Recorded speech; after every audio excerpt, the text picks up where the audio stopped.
I think the right response to rejection is indifference. Right? Yes. The right response to success is also different. I think what I've started doing later in the journey is I would not leave it there and ask them, like, what was the reason why you went the other way? Yeah. And then the other sort of classic sort of mistake is your sort of overspending and you know traditional sort of PR and writing sort of exercise. Now you have just sold a 12-month subscription to a consumer for $120 in the month of January. For the full year, we sold this upfront. Should you be booking $120 for January or January? Give us one personal finance advice for an early stage startup, a technical engineer coming from a very hard skill background. How do you switch into this field of finance? So if you want to switch into, let's say, my next guest has had an exhilarating journey. He started his career in corporate finance in Goldman Sachs, then went on to private equity, investing in multiple companies, to today running his own company called FinProjections, where he helps founders with highly effective CFO teams. He is Sadaf Sultan. In this podcast, we talk about private equity, startups, fundraisers, personal finance, and what should a founder do if their companies are close to going bankrupt. Do crank up the volume and enjoy the show. Sadaf, welcome to this Out of Office show. How are you? I'm doing great. Thank you for inviting me to the show. I was, excited to catch up, but also make the show and talk a little bit about what I'm up to. Amazing. So I was actually meditating and I was thinking about who would be the next ideal person to get onto the show. And suddenly your thought came into my mind. I was like, okay. And literally after I finished it, I dropped your message and you responded immediately. But I'm curious, do you actually think about stuff when you meditate? Isn't the whole idea of meditation so I do ask questions. I do focus my thoughts on certain things that I want to. And it's not just the thoughts. It's also like feelings and visualizations and everything. So it's a whole film happening. So meditation led you to this. Yes. So I don't have a cool story for getting back to immediately. Instead, I was just checking my mental. Okay, no, I'm glad. I appreciate it. I'm glad. You went from corporate finance in Goldman Sachs, right? And then did a whole bunch of private equity things, did your MBA, and then now you finally started, your own company, FinProjections.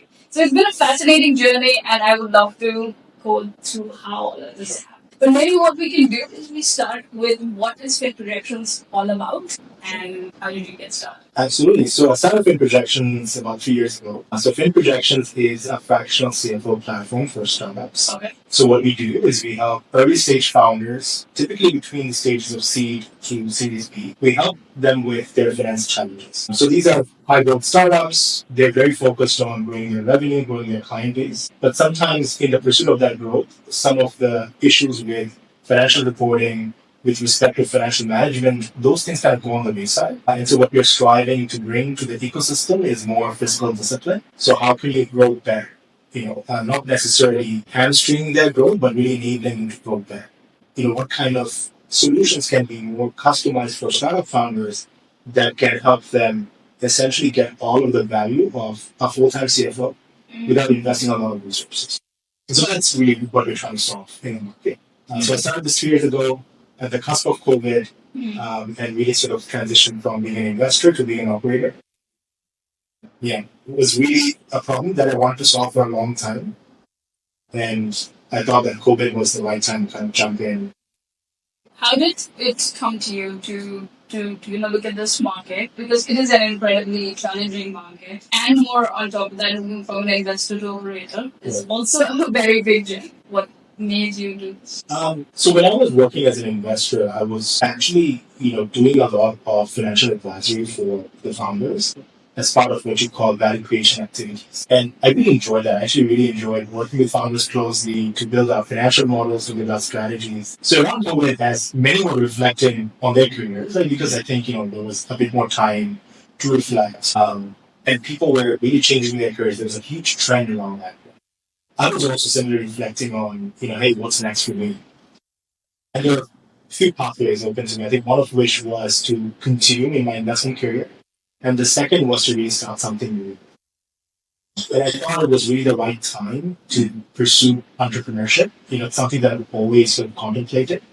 But then, that decision also kind of coincided with this pain point that I was clearly seeing in the industry as an investor, where I saw that founders really didn't have that advice around financial management, around financial strategy. And I really did feel like in Southeast Asia in particular, there was the space for a provider that just focused on startups and helped startups grow better financially.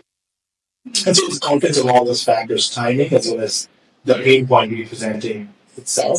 So at that point in time when you were thinking about starting your own company, what was it like to bring it to your spouse? What was that journey like? Because I feel like a lot of people here have thought about this and then they've got to have these conversations. So how did you do it? Actually, it was not a very difficult conversation, in part because I was already, informally advising a lot of companies.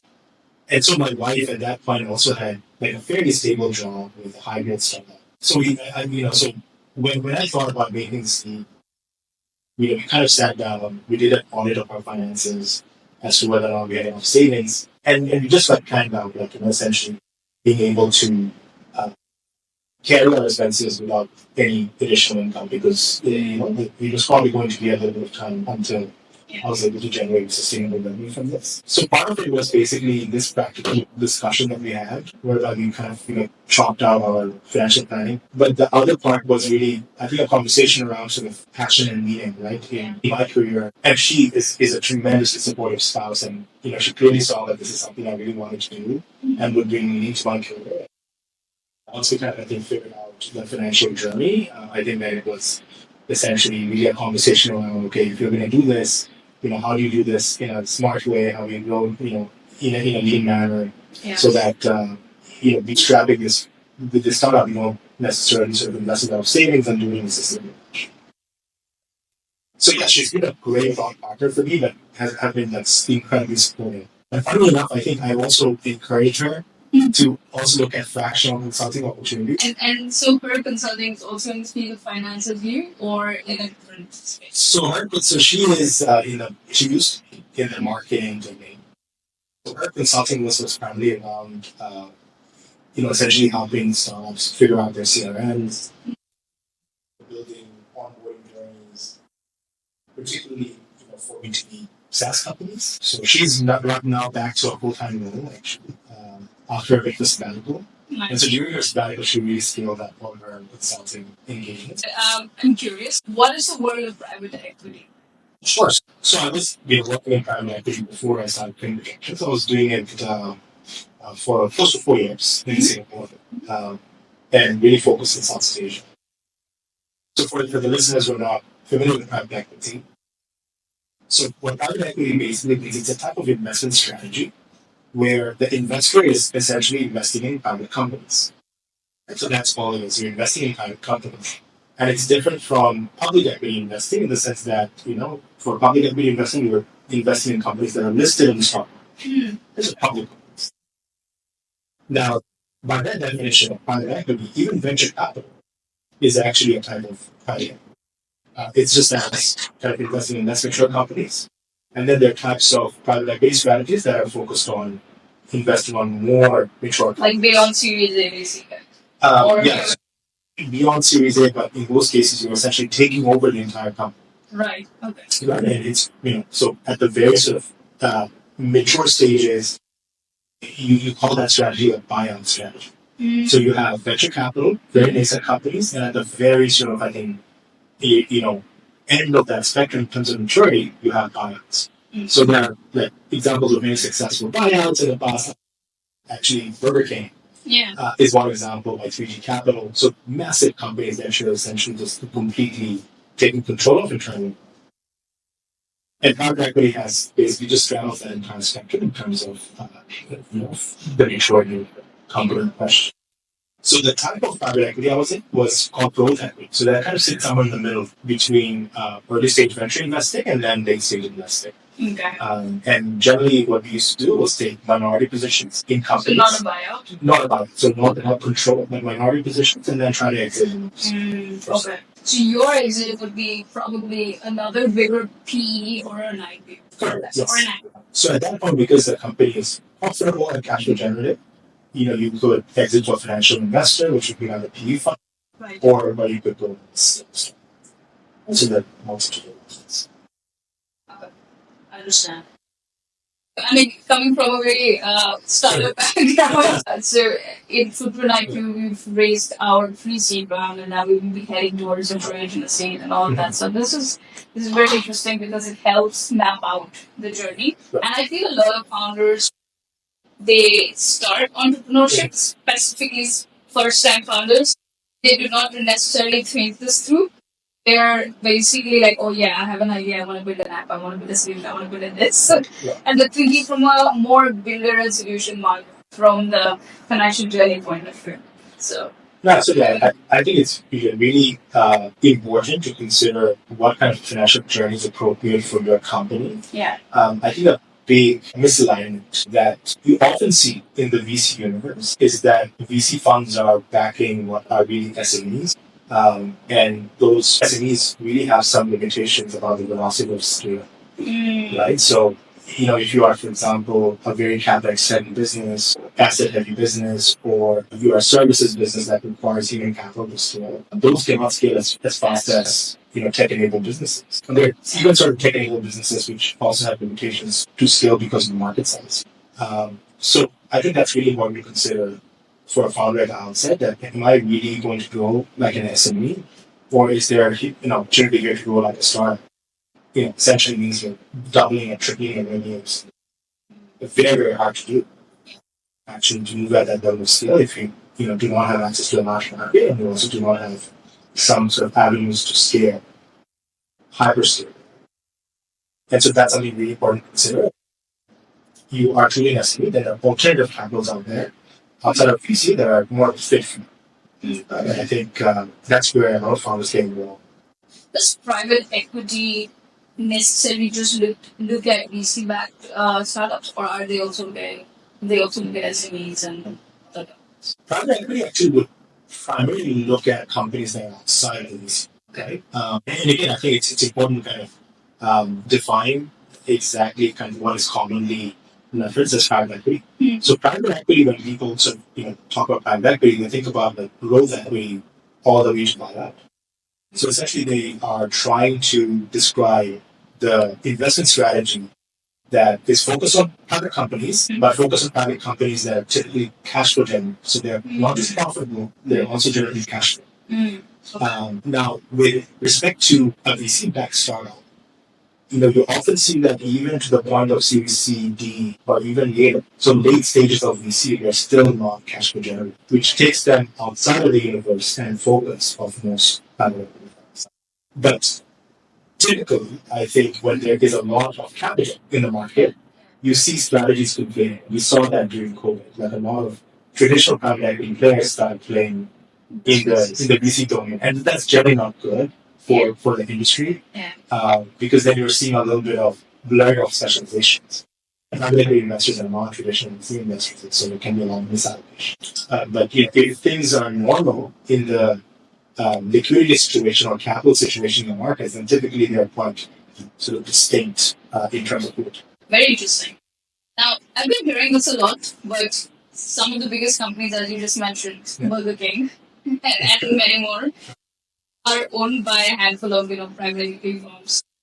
So, does private equity run the world? I mean, I'm not super well versed on what percentage of private companies are being backed, but a considerable number are. And if we have to kind of, I think, look at what percentage of private companies are being backed by private equity firms, it's definitely the numbers, the percentages, definitely going over time. There are certain private equity firms which are very influential today. So, the names that people often hear at the very sort of, I think, So the mature end of the market would be players like Blackstone, TPG, Carlyle. They're making multi-billion dollar bets, taking over big consumer companies that are household names. So the reason why I think these companies are often like looking at private equity is because private equity can unlock a lot of value in a business. Firstly, it can bring a certain degree of fiscal discipline because the whole process of the structuring the deal involves taking on debt. So they can bring debt into the mix, they can bring leverage into the mix. And that requires a company post acquisition to be more fiscally prudent, right? Because now you have to service that. So they kind of force that into that to a certain degree. But at the same time, they're also doing a lot of sort of manager training, management turnarounds, bringing in expert sort of execution teams to supplement the management efforts in certain cases, placing the management together and giving the business renewed strategy and focus. So that's, I think, why private equity is as a source of capital is because of the multitude of benefits that they can bring and to unlock value for not just the management, but also for the shareholders. Right. Okay. So partially taking on the responsibility of that company as well, not just acquiring capital. Definitely. I think any fund, be it private equity or venture capital, have to do more than just provide capital. The value, which is also known as value creation, is a very important element of what they need to deliver. Right. So they're getting paid fees by the LPs. LPs are the ones who invest in it, not just to allocate capital, but also to create value over time. It's a very key element. Great. As a kid, Sadaf, did you ever think that you will be founding your own company one day? To be honest, though, what was it like? Like, what was your thought process? So I grew up in Bangladesh. It was time for me to leave for college. Yeah. And so growing up, entrepreneurship was not one of the careers that were, really aspirational, at least at that stage in Bangladesh. Yeah. And much like sort of the typical Asian household, I think the parents' aspirations were they were going to some kind of a technical pursuit, engineering, medicine.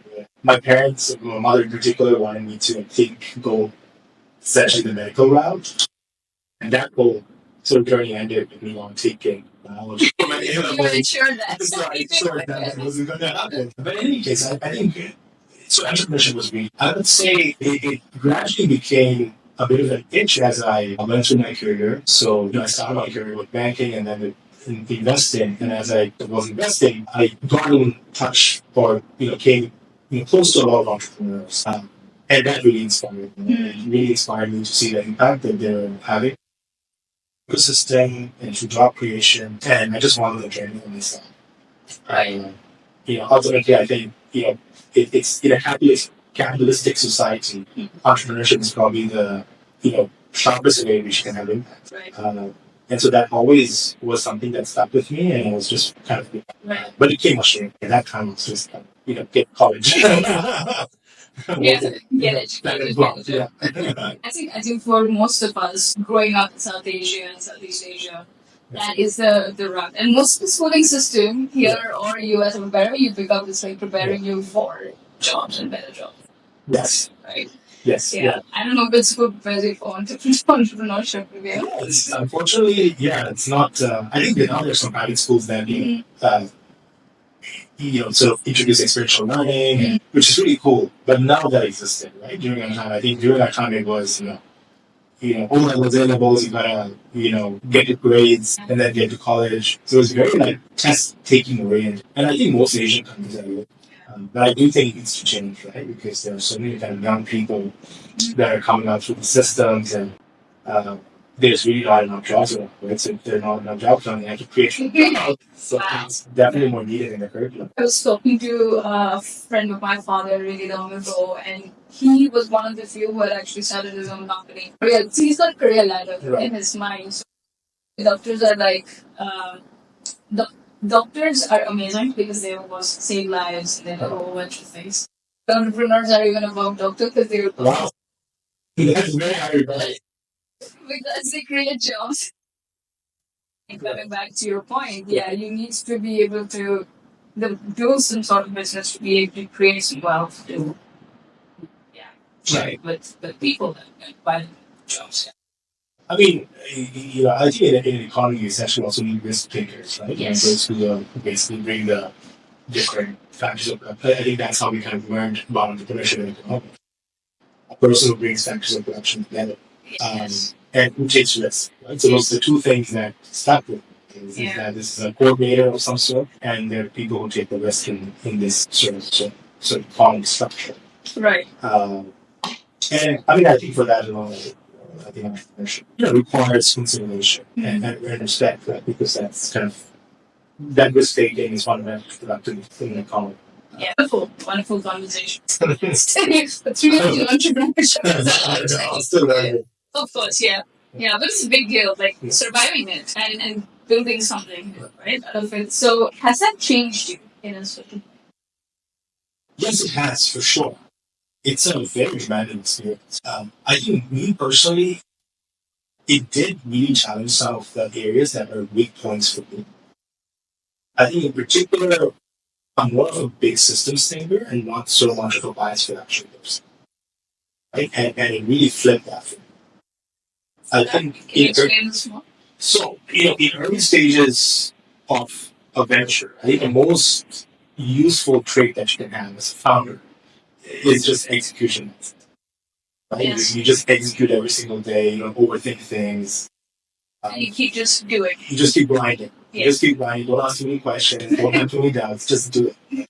And if you're a big systems thinker, then you tend to kind of overanalyze things. And actually, a lot of that is psychological to some degree. It's really pain avoidance, right? I want to analyze this to that degree because it will be really, really painful if I fail. And so you're going in pain and you're basically deferring execution. Instead, I think you should just jump in and do it. And doing it will give you more insights as to the right path, right? So you can course it. So yeah, I mean, just having that attitude of doing things can be super valuable. And that's what I've also seen working with a lot of founders. The best ones that I encounter are super execution oriented. Execution oriented to the degree that even when I'm trying to convince them that they should work with me, they make that decision very quickly. Right? They don't obsess over it. They either see the value or they don't. Yeah. But they're very quick with respect to the decision. Yes, let's do it, or no, this is not the right time. Let's come back to this later. So that really helps them just push that business that much further, right? In a particular segment. So for me personally, I think that has been the big one. Not obsess over perfection and just get things done in the day, and gradually build towards that sort of larger way. Beautiful. Now, in your entrepreneurship journey, has it made you more spiritual in certain ways? Not at all. Yeah, I mean, I would say it's quite the opposite. Okay. I'm sad to say, like it's not. Yeah, no. Okay. I think that's probably an unfortunate aspect of this is that you are so focused on just getting from point to point that there is not a lot of time for sort of those affections. Yeah. And when I also talk to a lot of my sort of entrepreneur friends who have gone through that journey and now are a bit stable. Yeah. And are really able to kind of think of larger pursuits. And they all say that the first 5-6 years were just like I didn't have time for anything. Like that's typically the common sort of message that I get from them. Most of the grindstone, and just trying to get the business forward an inch at a time. It leaves very little time for kind of reflection, but it also increases the chance of burnout. Yeah. If you lose sight of your purpose and meaning. So I do think that most of the spirituality, I think you do need sort of strategic breaks in this journey just to kind of, I think, disconnect and refresh and then come back to it. I think it's very, very critical. Otherwise, you can burn yourself. Yeah. No, so my experience has been more of I absolutely agree on the pace setting, right? But sometimes it makes me wonder how do really sales and things happen. We often think that it is the value that we're giving, right? But usually the customer is not necessarily always buying you because of the value you're giving. They're seeing something else. So I've heard many stories around this. So I think that they're probably seeing that, oh, okay, in their head, there might be some other connection that they're making that by doing this, I can do this, I can do that. So I feel like this entire process is not as much in your control as you think. No, it isn't. Yeah. Do you agree? Yeah. I do agree um, on that to a certain degree. I think at the end of the day, it is also like there's also fun. And there are also ratios and numbers in that. So when you're on top of the fund, it's three leads. I'm trying to land these three leads at the moment for this month. And now those leads work out, which is a conversion rate of zero. Yeah. You feel like it's the end of the world. But maybe your conversion rate from leads to closure is 20%. And that would have been more apparent if you had a larger top of the fund. Right? So if you're dealing with like 20 leads, then you would have landed four. And then you just accept it for the math equation it is, as opposed to, the pain of rejection. And I think that is, I think that is also, I think, a case in point as to why the journey gets easier as you scale, because then you tend to kind of see the broader system. Giving it a numerical value, which essentially creates a distance with the outcome. Which creates a little bit of a distance from the outcome. Yeah. I think the right response to rejection is indifference, right? It shouldn't like ruin your day. It shouldn't do anything. Yes. The right response to success, by the way, is also it's also indifference. Yes. See, now you're talking spiritual. Yeah, it's like basically emotional, like the management of your. So yeah, I mean, I think that's also been a learning, which is whatever happens, just mention it. Let's just move on to the next thing. I think that kind of attitude is very useful to have, right? Not to get too inside. Being able to kind of maintain emotional range in a tight band. It really helps with. What's this process for you to get to this stage of indifference? 100%. Like, when I was kind of new to the journey, I could not do with rejection. I had a proposal not accepted. I don't tell myself, yeah, it doesn't affect me, but it did affect me. I like wouldn't be able to kind of bounce back to 100% productivity or engage fully with building the future beyond this one deal because of that being. But as you kind of go through this over and over again, I think you understand for just part of the system it is. It's just part of the journey. And you will face rejection. It is part of that conversion math. And also part of the conversion math is the fact that people who reject you will come back. Right? Sometime in the future, and they will, re-engage you. Who knows? Has this happened? This has happened many times. Many times. Usually, so there is this idea at that point of rejection, you often think that, oh my god, like they didn't come back to me because of so and so XYZ. Yes. And most of the time, this XYZ reason is very self-inflicting. I don't know, like it really depends again, people to people, but I feel like maybe the value is not enough. Maybe I did not bring it out. Right. Or the proposal was not right, or something like I didn't use the right X number of it. But then when they come back and they tell you a whole different thing that happened then. Right. Has that happened? It has happened. I think typically when I would face a rejection, I think in the early stage of my journey, I would, basically just say, thank you for your consideration and leave it there. I think what I've started doing later in the journey is I would not leave it there and ask them, like, what was the reason why you went another way? Yeah. And I would come to the right way and say, look, I'm not trying to do a hard sell here. I'm just trying to learn for the future of my business and position. And what are usually the reasons? And typically the reasons, in a lot of the cases for us, the reason is cost. Essentially, I understand we're a premium product. We provide these skilled services, and I trust your skill set, but the budget just doesn't work right now, and you're going to try and achieve over. Yes. So that is usually a big problem for an early stage to mid stage. It is. And in certain cases, we're very confident that, look, I mean, for the level of service and for the problems that you're facing, this is the right pricing, and it's actually very.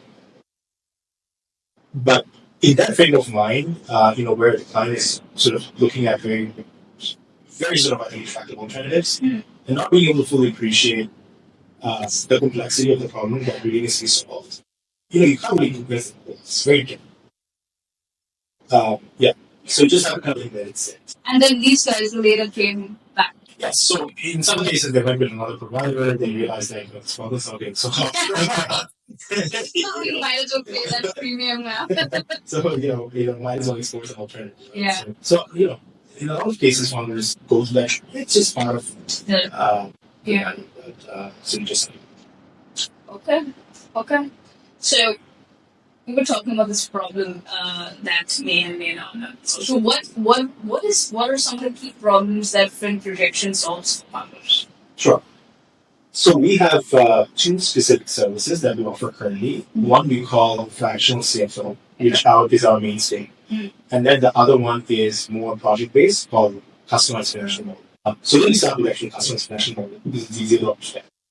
So typically founders engage us for customized financial modeling when they're about to raise a round. So it's part of the whole investment repair. As part of your typical data room for an investment, you also need to have a financial model.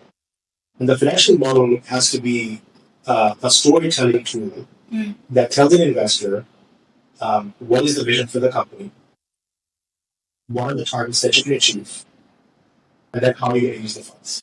So it needs to at least tell these three things and very clearly. So why founders engaging with us is because there is a lot of different initiatives they have in their head, but they're not able to organize them well in an Excel model.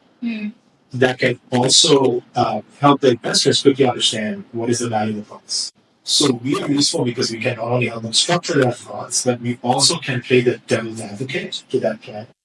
Because we have that investment background, we can essentially tell founders, hey, I know this is the vision that you're trying to sell, but there are these big points, right, where you want to beef up a little bit more, right, in terms of a response.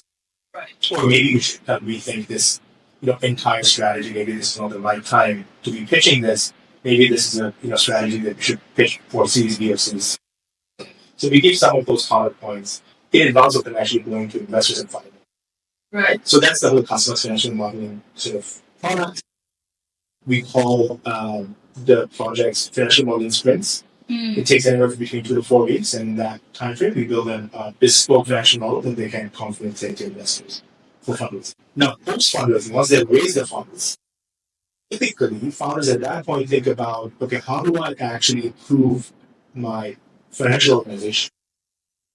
And the pain points that they encounter is I don't have much clarity about my numbers. I don't know my unit economics well. I do not know what my current burn rate is. And I've just gotten on board these new set of institutional investors, professional investors who are asking all these questions in an upcoming board meeting.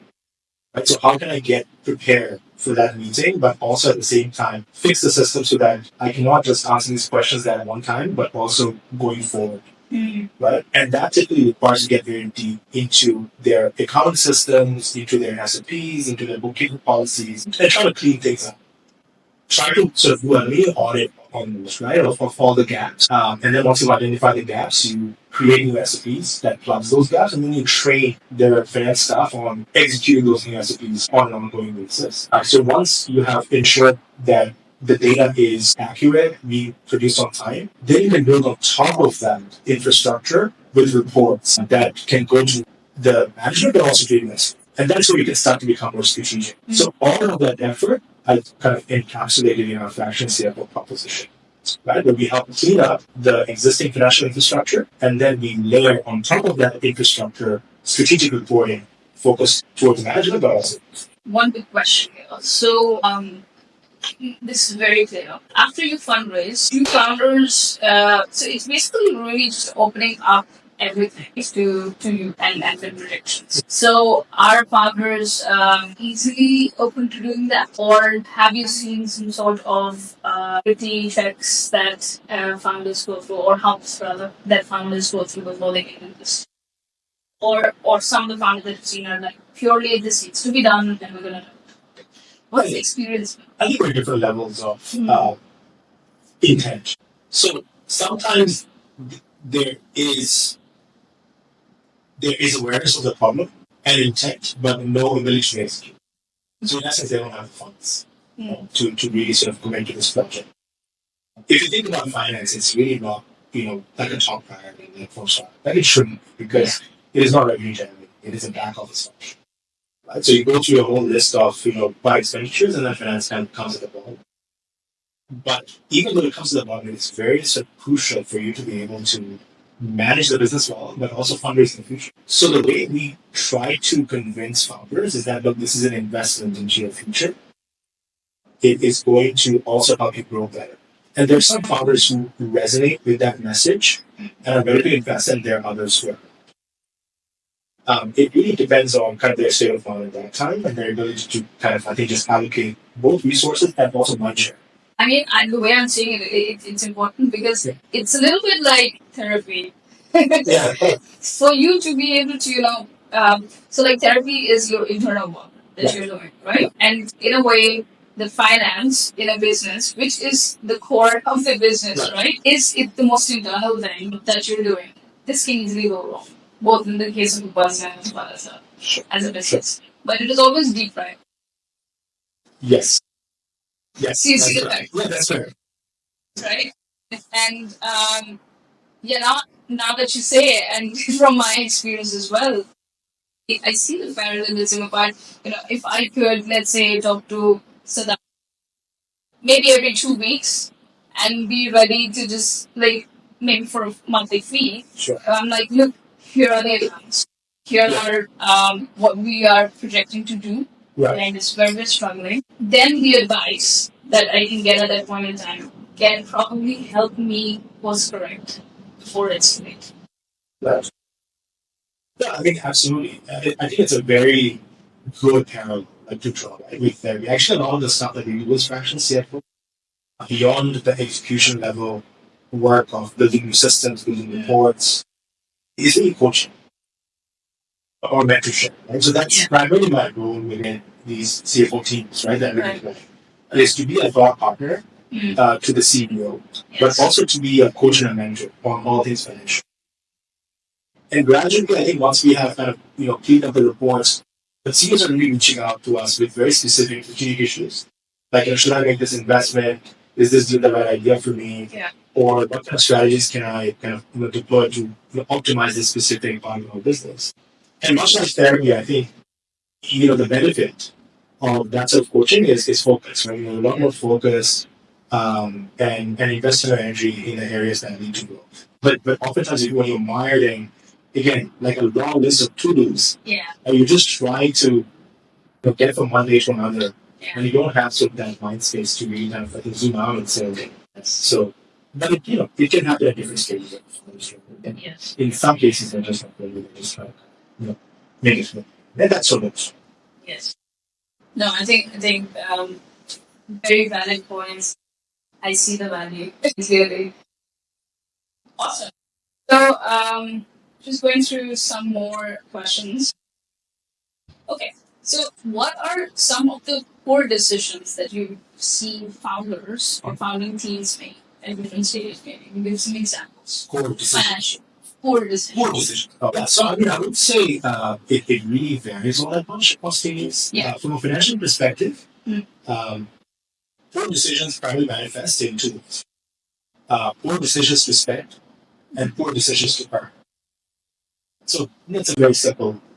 So poor decision to spend is fairly simple.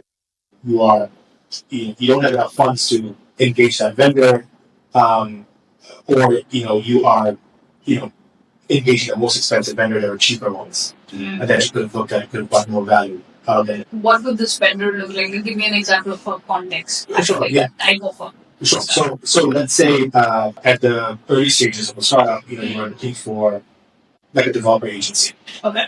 Right? And in essence, you go to your CTO, and that CTO gives you a whole laundry list of back-end, front-end, UI, UX developers that you would need. And of course, the CTO will give you their full wish list, right? And you never challenge that. And then you go out and put all of those people on the table. And now you don't have enough work for anyone on a monthly basis, right?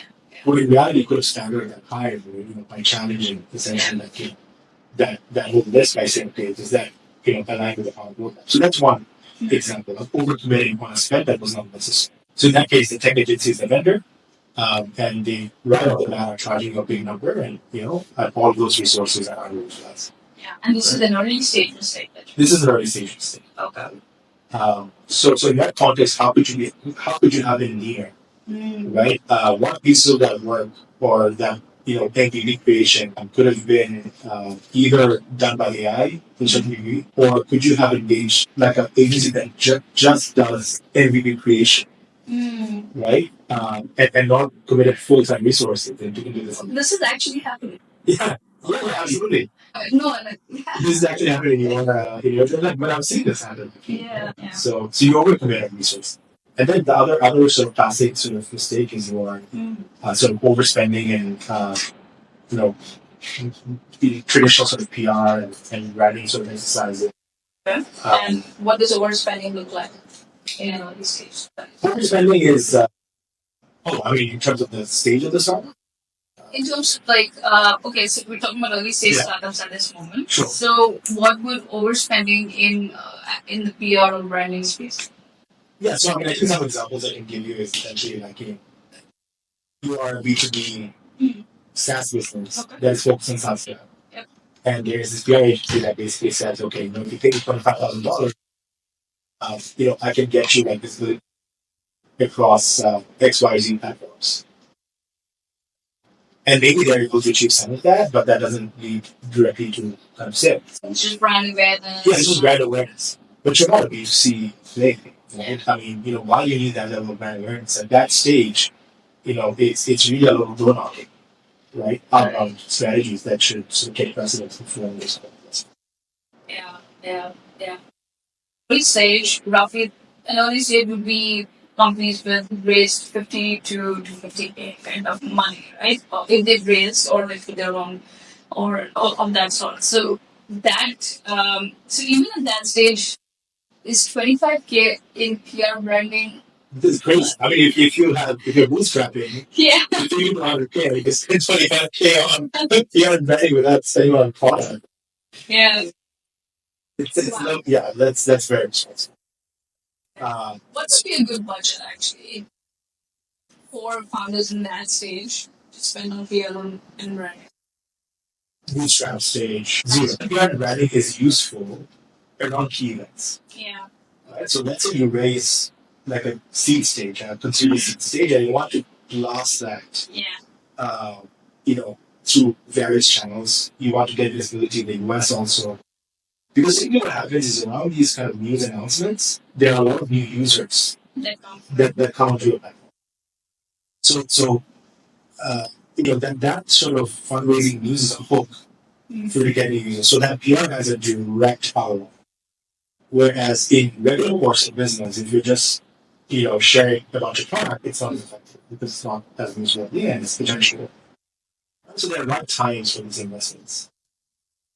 Like in early stages. What would be a good ballpark to spend on that? For PR? Yeah. That's it. I don't know. I mean, I don't profess to be an expert, but I would say like 5 to 10K is kind of the most of the offers that I see. But even that I would spend around, as I said, like fundraising events. Yeah, the direct, impactful ones that guarantee have at least some conversion. Correct. Unless, of course, as I said, if you're a B2C business, even then I think PR is not the right strategy. You can work on your SEO. So those would be better. So talking about now coming to hiring a CFO or a fractional CFO, what is the right stage for founders to? So the earlier, actually, the better. I think for early stage companies, and this is the argument that we make, hiring a full time CFO is almost always the wrong way. Yeah. Right? It is too much of an overcommitment for the company. Yeah. Why do I say that? Because, if you go out and try to hire a CFO, you're going to probably look for someone who's experienced, so either in an MNC or, let's say, another startup. But generally, I think the kind of profile that founders prefer is a person who can help them fundraise. So an ex-banker or, let's say, an ex-VC who can come in and do a lot of modeling, but they're super expensive. But generally, what happens is that they're just doing fundraising. They're not fixing any of the systemic sort of problems, like the problems with the accounting ERP, because they've never done that in their career. That is not their training. So you're not just like kind of hiring a really expensive person, but you're also making the wrong hire to solve these operational problems. So in that context, what you really need is, in essence, someone who understands systems very well. So, within FinProjections, we call them financial controllers. So they can come in and they can set all the rules and SOPs in a startup. You also need a little bit of a sliver of what we also call internally an FP&A analyst. And this FP&A analyst will do all the modeling and reporting for you. And then, on top of that, you can have a strategic CFO who will spend a few hours advising and coaching and mentoring. So ideally, in an early stage startup, you need all three. Sliver of all of these three capabilities. And so when we talk about fractional CFO, what we deploy is not just one single individual, but a multitude of individuals who are dedicating their team to fractional, and each of them addressing a very specific problem within the startup. But most importantly, unlike a full-time CFO who's experienced or inexperienced, they are heavily operational. And they can actually solve a lot of those operational challenges that are really the building blocks of what gives a CFO the right to be strategic. So just think about it. Like if as a CFO you come into a system where you don't even have reliable data, then how can you be strategic? It's impossible. So you can work on the systems, you can build them up, and then only can the CFO and expert CFO leverage that data to be a useful thought to a CFO. So our model is let's fix the ground level problems first, and then let's leverage that to be a great thought partner to our coach, the CEO, and help them with that. And that's kind of the model that we propose. So you mentioned SOPs and fixing that. Sure. So give me an example of this. Absolutely. A lot of the scandals right now, let's say in the SEO ecosystem, right, in the software ecosystem that are happening for one issue alone, right, which is revenue recognition. Okay. So how do you recognize revenue as a startup? I mean, so isn't it your invoices converting that? I mean, you're giving an invoice, giving a service, or Sure. Let's say now you're a B2B, B2C SaaS. Yeah. But that gets more complicated. I mean, I feel like. Sure. Okay. Yeah. So let me take that example of UC sense, right? So let's say you are call transcription software, right? You can log in the software to the Zoom. It gives you a transcript. Next steps. Now you have just sold a 12-month subscription to a consumer for $120 in the month of January. $120 per month for the full year. The full year. For the annual subscription, $10 a month, but for the full year, you've sold this up. Annual subscription section. Should you be booking $120 for January or $10? 120. No, so according to accounting standards, you should be booking 10. Okay. Because you should only be booking revenue when you have delivered the relevant piece of the service. Right? So if it's a 12-month subscription, you're yet to deliver 11 months of that service. You've only delivered 1 month at the end of January. So you need to take that 120 divided by 12 and you get 10. So now think about what that does for that SaaS MRR to book all the 120 at once. It massively affects their MRR. Yeah, because your cash number is very different from your revenue. Correct. Massively. Correct. Yeah. But what investors are looking at is the rate of your recurring revenue. They're not caring as much about when you're earning that cash. They care more about the run rate of the business. And so if you're saying that my recurring revenue for this month is 120, that is not a true representation of what your real recurring revenue is. From a perspective of recurring revenue, yes. Yes. But the recurring revenue is the metric that is the most used metric for valuations. Because when an SaaS investor thinking about valuations, they're thinking about monthly recurring revenue multiplied by 12 to get annual recurring revenue, and then further multiplying that by a valuation multiple to get the valuation of the business. Yeah, now I see where it can be completely inflated. Can't do 120 multiplied by 12. Exactly. So if you book 120, then you have, pushed up your valuation by 12 times. Yes. Right. And so you have to be very careful about how you book revenue. Because if you do it poorly, then you're going to get resistance during the diligence process. So much so that in some cases, investor have costs. So how do you not just recognize that as a weakness, but then also qualify that into a principle in the form of an SOP, and then also ensure that on an ongoing basis, the accountants are really truly doing that, right? They're truly booking revenue. And operation, as you can understand, is challenging, right? It's much easier for you to see $120 of cash flow.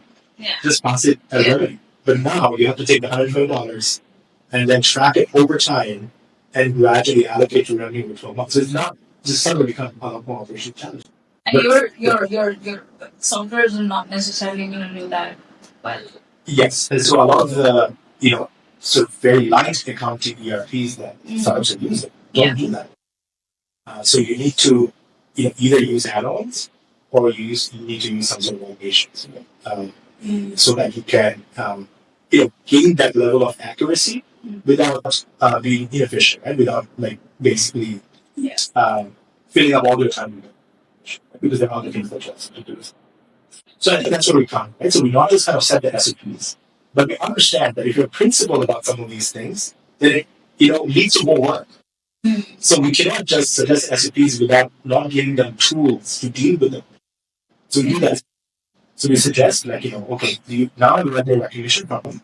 Use this automation or use this tool in order to do it sort of on the go so that you don't lose a lead, right? So that your business keeps trying in the same way. Once you set these automations or recipes up, that's it. Then it keeps running. Exactly. Unless of course this business model changes, we should change it. Wow. Okay. This is interesting. And maybe this follows actually from this whole revenue accounting recognition part. Sure. Why do so many VC-backed companies run out of money? So broad question. Yes, it's a broad question, but part of that is it's part of the design also to a certain degree. Okay. So if you think about what kind of companies are VC-backed, these are companies that are chasing billion-dollar problems. And for you to chase those billion-dollar problems, you not only have to build a product for that market, you have to educate the market, and you have to capture that market. Yeah. That is a tall order. It requires a lot of upfront investment. Ideally for your years, right? Until you see any sort of profitability. And you cannot raise all of that capital at once. You have to phase it, which means that you're basically as a startup, you're going from one round to another. Yeah. You're constantly fundraising so that you don't run out of business. And there's also a funnel here as well. Not all startups that raise seed go to Series A. Some of them fail in between. Right. So it's part some of that is part of the design. Yeah. And it's part of the design because startups fail to find product fit, or they fail to find new economics, or they fail to find profit. Nothing to do with the founders, they tried their best, just on the right time, maybe just on the right strategy. Right. It happens that there's a certain amount of natural failure that occurs due to those sort of. And that's been built into the model. That's kind of built into the model. And it's also built into the VC investing model because they also anticipate that a large number of investments that they will make will fail. Right. It's only a few that will return the lion's share. But then again, there are also, startups that are failing for reasons that are totally in their control. And those have to do, I think in our universe, those have to do with financial incentive. Like you're making decisions which, essentially reduce your runway. You are overspending given the amount of capital that you have. Or another sort of, I think, classic one is that, you're raising at too high a valuation too early. And your metrics will not be able to catch up. So these are, I think, things that are really in your control. And those are the things that you should really stay focused on as a founder, as opposed to the other kind of, market dynamic aspects, which are often, not in control. What do you think about the Efisheries stuff that's happened in Southeast Asia? Where do you think the founders went? Efisheries, from what is being published right now, it seems like there was fraud. And not just there was fraud, it was very clear. There were quite a few people involved in that process. For the viewers, what is Efisheries? Okay. Like, explain what. What is the context? Yes. So I'll give a brief about it. So Efisheries is one of Indonesia's unicorn startups that was valued very high. I think it was in billions. And it so happened that since December 2024, there was a whistleblower who went and basically alerted the board that look at the finances and look at the reports that they were producing. And turns out that they were showing profits for the entire year when actually there was massive losses that they were incurring. Fudge reports, that was one, and that naturally shifted the whole valuation. And these are reports that have also been audited. So, like you were mentioning, multiple people involved in this So that's the story. I mean, it's public. Yeah. Yeah, and then and now it's in the state of recouping. A lot of job losses are also happening. Yes. And overall, I think it's a battle. It's all over the news, and I think if you are sort of looking at the top news that is coming out of Southeast Asia, music ecosystem is fishing. Yeah. At the moment, and that's not good, right? Now, what happened there? I think from what I gather from what has been published so far is that there was widespread fraud. Right. And that fraud was like also quite, there were quite a number of individuals who were involved in that fraud within the company. That's what also the earlier reports are saying. Now, it's actually very difficult, even for auditors, to detect fraud of that nature because it's not part of their mandate. If you think about an auditor, they're not necessarily checking the veracity of your disclosures. They're not doing forensic investigations. Right. They're just basically making sure that whatever applications you've made with respect to the account applications are good. Right. And they're also, essentially checking whether or not you have invoices for the revenue, things like that. And they're not checking with the customers necessarily as to whether or not this invoice is fake. Right. Yeah. Of course. So yeah, while it is surprising that the audit didn't miss, this fraud is also kind of, I think, it also makes sense because it's not part of it. Now, what are the kind of takeaways from this?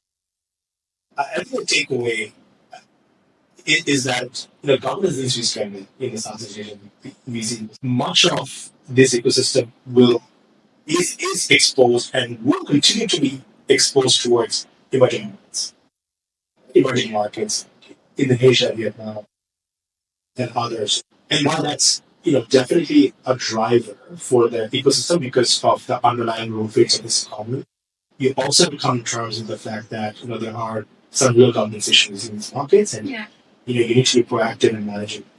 And from our experience, I think there are different layers of governance that I think investors can be a bit more thoughtful about. So firstly, the point of diligence. At the point of diligence, when they're being sold a particular story about aquaculture in Indonesia, can we now leverage an expert who can do some interviews on the ground and give us, some real sort of, temperature check of whether or not this hype is real and whether or not there's really promise in this model and there's value in this model, or is this just, something which has been hooked up to impress us, right? Yeah. Really doesn't happen. Yeah. So, getting a bit deeper into that diligence process. Yes. Yes. I mean, because it's so for context, Efisheries they were building automated feeder systems for fishes. So automated feeder systems connected to IoT devices, weather tracking, and all of that would be valued at 1.6 billion. So being valued at that high valuation isn't that alarming itself? It wasn't, in 2021, because I think it was a very sort of bullish market, right? I think the outlook on Southeast Asia was very strong. It was also the time in which, there was a resurgence of demand and a transition from offline to online right after COVID. So there are a lot of positive drivers for the adoption of platforms. At the same time, there were also some very sort of, very high profile listing of South Asian tech stocks through, so the back door, but there were listing nonetheless, right? And all of that really leads to a lot of optimism in the outlook for South Asia. But I do feel that if there are portfolio companies in a VC that are going in that territory, then I think it is in your interest to be a little bit more investigative on the kind of numbers that they're using. So the second ticket that I would suggest going forward is for companies that are getting to later stages, in addition to the regular audits that are being done when they're checking accounting standards, also do a light touch, almost forensic investigative audit, particularly on revenue recognition. That is where, even going forward, most of the problem happens. Yeah. And so do, like, it's expensive to do that. Forensic audit's expensive, but I think it's well worth spending the money. Yeah. Especially because this is now such a sizable part of your portfolio. Right? And also, if you think about VC model of investing, most of the returns are coming from these few unicorns. One or two can go bust, that's the whole fund gone. Right? So you need to be a lot more protective and a little bit more sort of cautious about checking the numbers for particularly these like companies that are becoming a bit more, high value and going to the unicorn territory. So you need to be ready to invest more resources to check the numbers. Okay. And that should be the purview of the VCs in general. That is an approach of VCs. Like, VCs can, essentially put that pressure on the founders saying, hey, you need to allocate more Yeah. on audits. It's a little bit like your public market scrutiny, except in private. Except in the more I guess that's it's good practice. Planning to go ahead. Yeah. Okay. All right. So, is profitability more important or ability to raise rounds for a founder? But that's a tough question to answer. If we're just a regular company and VC backed company, I would say profitability is more important because if you're profitable, you can sustain yourself forever. Whereas if you're all just trying to kind of live for another round, then it's a little bit more tense, like your situation. But that being said, for startups, the ability to raise is just you can have a phenomenal business, but we are poor fundraiser. It's still difficult to both are. This is not okay. What are the key skills that a founder needs to raise? They have to be a good storyteller. I think some of those fundamentals are. I think even going forward, the most charismatic people, unfortunately, raise the most funds, right? And some of that is natural, but some of that can also be. So yeah, before you go out and pitch, make your pitch like as sharp as possible. Be ready for tough questions. Be aware of what are the weaker points in your narrative, and have very good answers. And I think be impressive with the level of transparency you provide, particularly to investors who are really serious in investing. That starts with your data. Essentially, like having a very thoughtful data room that put together where you're not hiding any weaknesses, you're owning them, or you're not trying to spin anything. You're not trying to get creative revenue recognition. I think that helps, right? Because that level of clarity and honesty, I think gives an investor the confidence that this person really kind of knows. Like it's a safe pair of hands. That's what I would suggest. Work on storytelling. Yes, be authentic, prepare with your data, transparent. Sorry. Wonderful. Okay. So I think what we can do now is actually move to the game section. Sure. We've been talking for a while, and it's all amazing, conversation. Sure.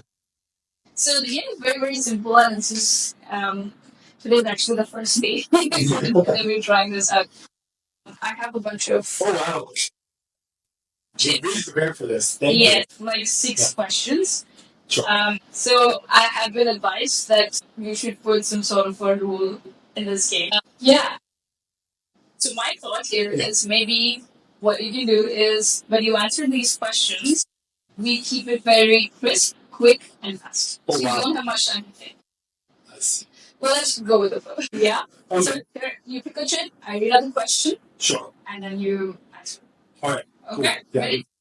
Sounds good. Let's go. Yeah. Okay. Go for it. The first. First question: money is easy or hard to earn? Hard to. Hard to earn? Okay. Why do you say so? Good follows. I thought it was like really easy. It's hard to earn because you have to demonstrate differentiated value, Right. right? And that's not easy. Like, you have to basically present the value proposition that doesn't exist, Right.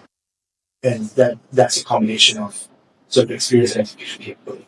So it's difficult. Okay. Fabulous. Thank you for that explanation. Give us one personal finance advice for an early stage startup. Personal finance. I would say that be prepared for not having any income for 2 to 4 years, 3 to 4 years. and have some sort of survival plan to be able to kind of fake that aspect. That can be in the form of essentially having another partner who has a more stable job and can take care of the ongoing expenses, or it can be in the form of savings and having that invested in. Returning. Yeah, some returns that can help you kind of carry out your expenses. So, but be ready for the worst case scenario. A lot of them they say that okay, I've got 1 year of runway or 2 years, and you suggest not 1 to 2 years, let's go 3 to 4. Is that That would be ideal. That would be the worst case. I think 1 to 2 years is also good. I think 3 months is you're too stressed out. So ideally, having a plan. I think one other interesting kind of thing that I can suggest is having some other marketable skill set. Because if you're getting to cash crunch, you can always do like a side consulting gig. So that can be a very kind of quick way of showing up your savings, so that you're not always constantly seeing your bank balance go down. And that doesn't stress you out. I think a lot of founders do that, including me. Okay, which would you rather? Private equity or corporate finance as a job? Private equity, for sure. Okay. Yeah. I love the definitive pipeline. Because, like, in corporate finance, so there are two aspects of corporate finance. One is like as an advisor, and then the other is within a company. Okay. But in either case, I think you're either advising companies to raise capital or you're raising capital yourself, right? Within a company. But as a private equity sort of investor, you get to invest in companies, you get to sort of work on strategy, you get to sit on the board, at a certain stage. So, the revenue is a lot larger, and so it's a much more kind of diverse kind of skills. Part of which also is corporate finance. As a private equity investor, you're also helping your companies raise funds. So some of that corporate finance work is embedded. Right. So it's just like much wider, right? From a revenue perspective. Amazing. Love this answer. Okay, next question. Okay, which would you rather? Employee of a startup or founding your own startup? At this point in my life, I mean, of course, founding of my own company. But at the early stages of my career, I would definitely want to start as the employee of a startup, particularly like a hybrid startup. I think that can be essentially years and years of learning packed in. In the beginning, exactly. Yeah. It can be very, very it can be a transformative experience. Absolutely. No, I completely agree. And I love the way that you put it in. Yeah. I mean, any day, if you have the opportunity to get out of college and work for a startup, do that. Right. Yeah. No, it could be super cool. With the right company. With the right company. Okay. Right. We have 2 more left. Working through this question is risky. Yes. Okay, brilliant. I've raised 500K. How should I budget? Wait, you can ask me some follow-up if you want to know. Okay, I'm a B2B sales. B2B SaaS company. I am selling to manufacturers. I'll just give my example. Oh, yeah. So this is like is this the coaching class? At the initial stages, you should keep it simple. The most important thing, and there's a saying that sales solves all. Yeah. It's very true. You want to essentially grow your sales business. So then I think I will think about, a large chunk of this should be built now. But then again, right, you should come up with a number. I think the right question to ask is, what does that? Yeah. In early stages, my firm belief is that, particularly for B2B SaaS, my firm belief is that from let's say 0 to 3 million of annualized recurring revenue, the sales process should be, or like if they're farmers, then at least one of the farmers will be. So if you are spending a lot of time selling or knocking on doors and selling, you're not spending that money on performance. Right? You're spending a lot of your time on outbound. And ideally, you want to be able to do that outbound a little bit efficiently.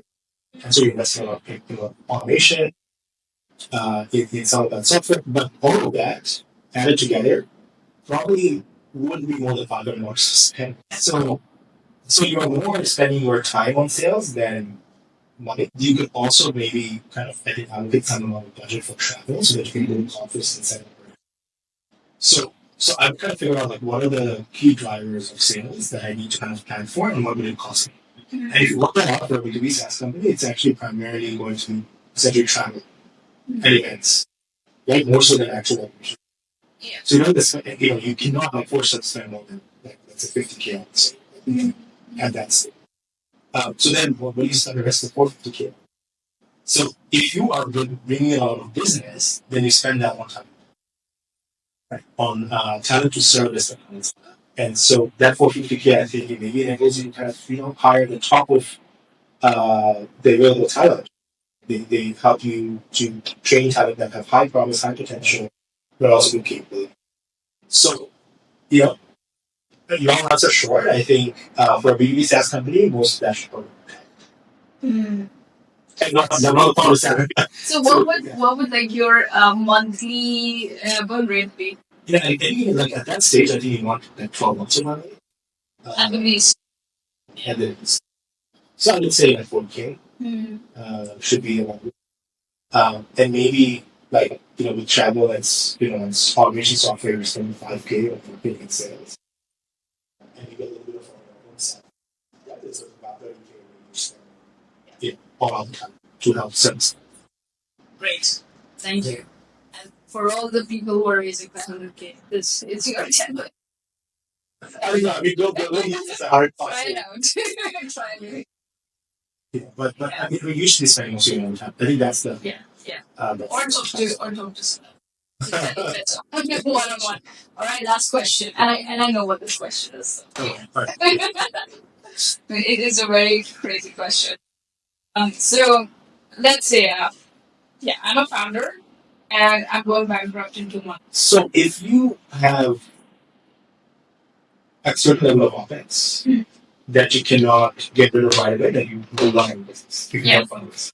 Even if you are able to reduce the OpEx to zero, there is still the possibility that you run your business if you don't fund this.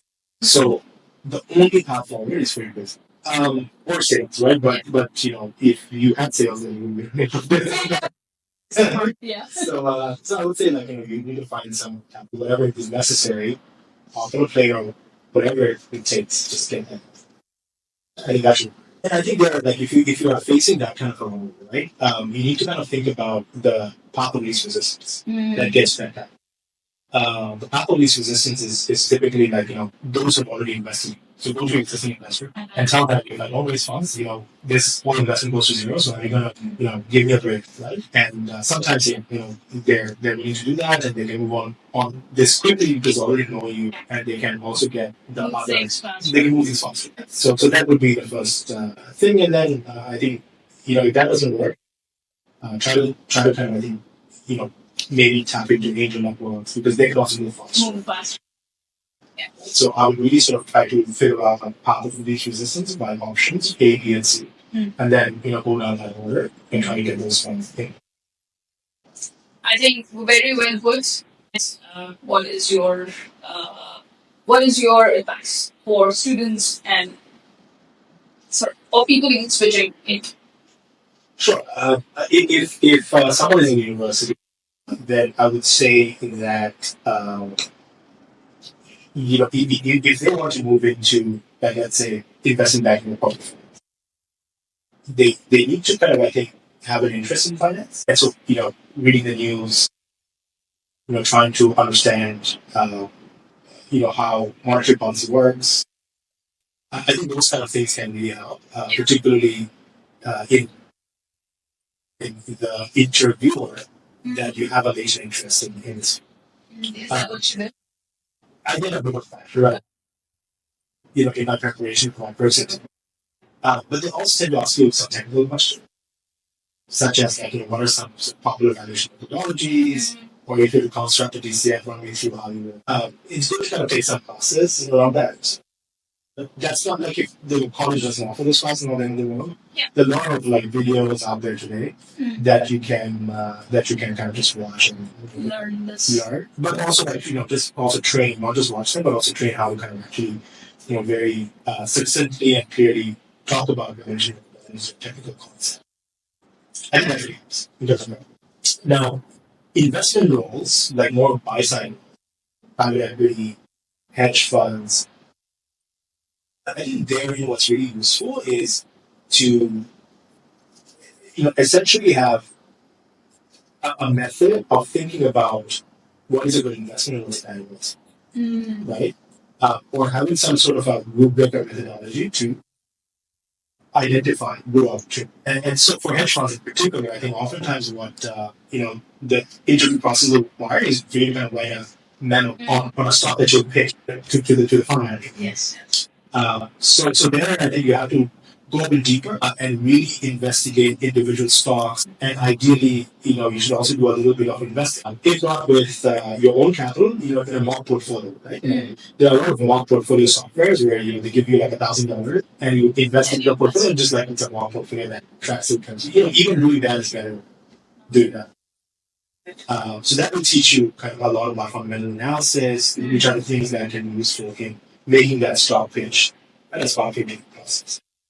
Private equity, uh, interview process tends to be a lot more focused on modeling on the fly.